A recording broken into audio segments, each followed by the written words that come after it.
Hi, I'm Greg Bobo with Loco Bobo's Games. Today we're going to talk about the element of surprise, a 6-player team-based card game. We'll talk about what comes in the box, how to deal, how to play, and how to score. So first, let's look at what comes in the box. There are 90 cards composed of 4 suits: earth or green, wind or purple, water or blue, and fire or red, as well as an elemental card. The cards in each suit are numbered 5 to 15, and there are 2 of every card in the deck. That will be important to remember during card play. Now let's talk about the deal. Starting with the player to his or her left, the dealer will deal the cards in a clockwise direction. The dealer gets to choose how many cards to deal at a time and when to place cards into the bank. For instance, the dealer may choose to deal 1 card at a time or multiple cards at a time to each player, and may choose to place 6 cards into the bank at any time during the deal. No matter how the deal is done, at the end of each deal, each player should have 14 cards and there should be 6 cards in the bank. Now that the deal is done, let's talk about gameplay. In any one hand of the element of surprise, there are 360 points possible to be won. Not all cards have equal values. For cards that are worth points, the value is indicated in the small yellow box in the upper left corner of the card.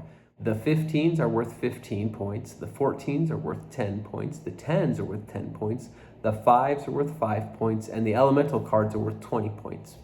None of the other cards in the deck have a value attached. The elemental card becomes the lowest card of whatever trump color is called each hand. So, with the largest value and the lowest trump number, the elemental card is a tricky and important card to be won.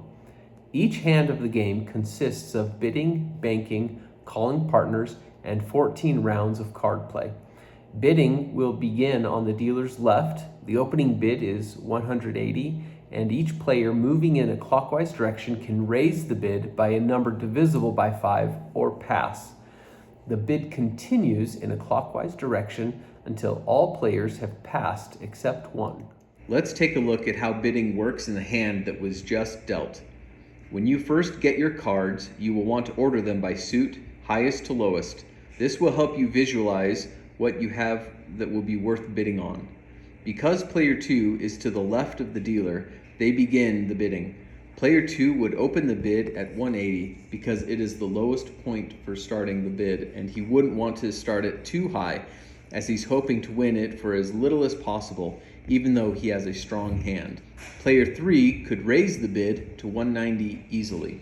They have some high cards in a couple different colors. Player 4 could bid everyone else up, forcing people with good hands to bid higher, but their hand is pretty spread out without many high cards. Knowing that they would not be able to take the bid and win the hand in the end, player 4 would probably just pass. Player 5 has strong cards in blue and 5 red cards, but they're not high. Let's say player 5 bids 200. Player 6 has some high cards in 3 different colors, though they do not have a lot of any one suit. Player 6 could raise the bid to 215. The dealer has a good hand in purple, especially with the elemental card that would become the lowest trump.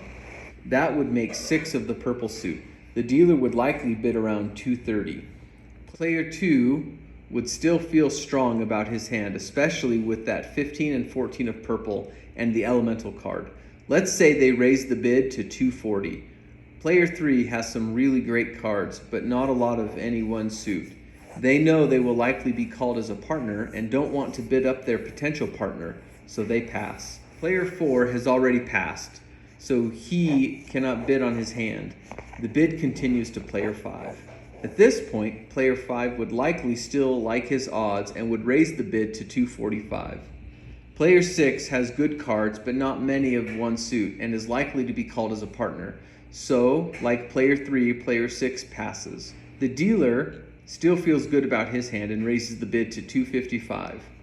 Player 2 raises the bid to 260. Player 5 raises the bid to 265. Because he does not have a lot of high cards in purple and not real winner cards in other suits, the dealer recognizes that he does not have high enough cards to support a 265 bid and passes.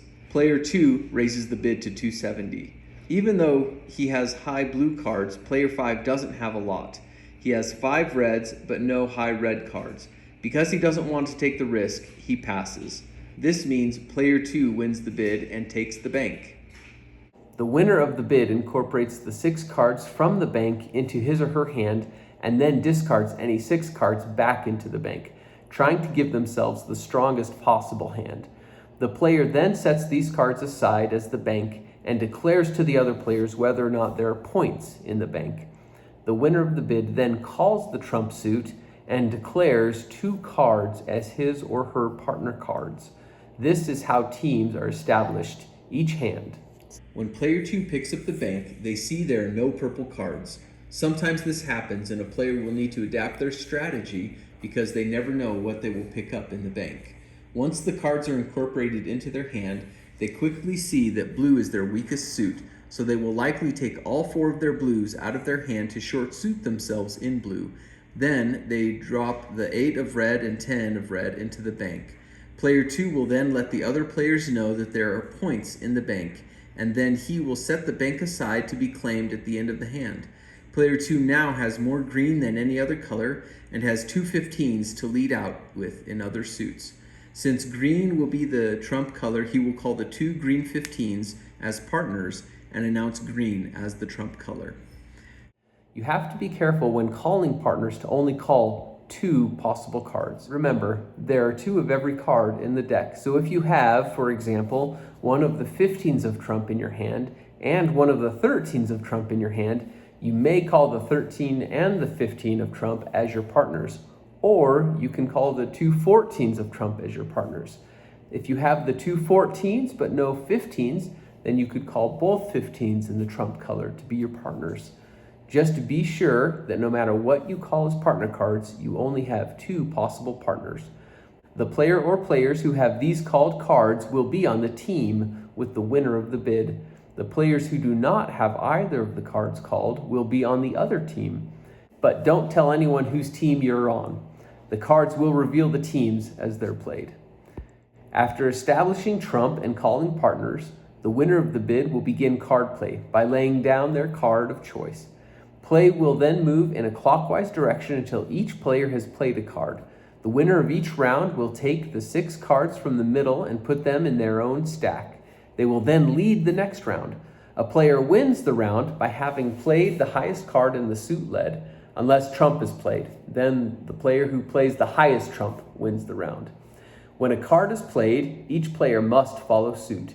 If the player doesn't have the suit that was led, then that player must play a trump card if they have one.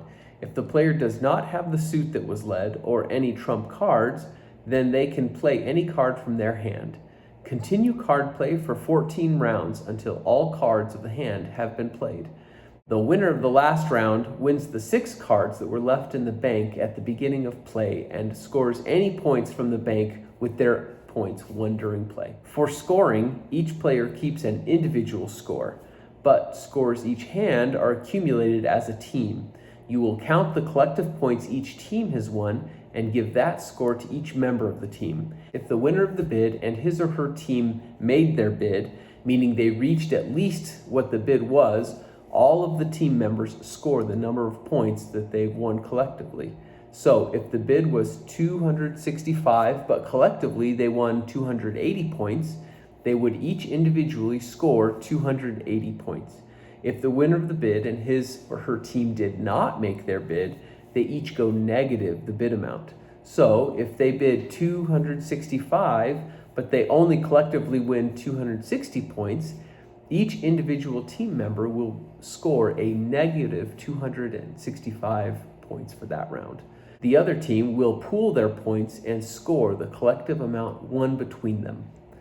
The element of surprise is a fun game with a bit of a twist from team card games you've played before. We've included a number of variations in the instructions, including a 4-player version that can add to the fun and may be more suitable to your circumstances. So gather your friends and family, and we hope that you have fun playing the element of surprise.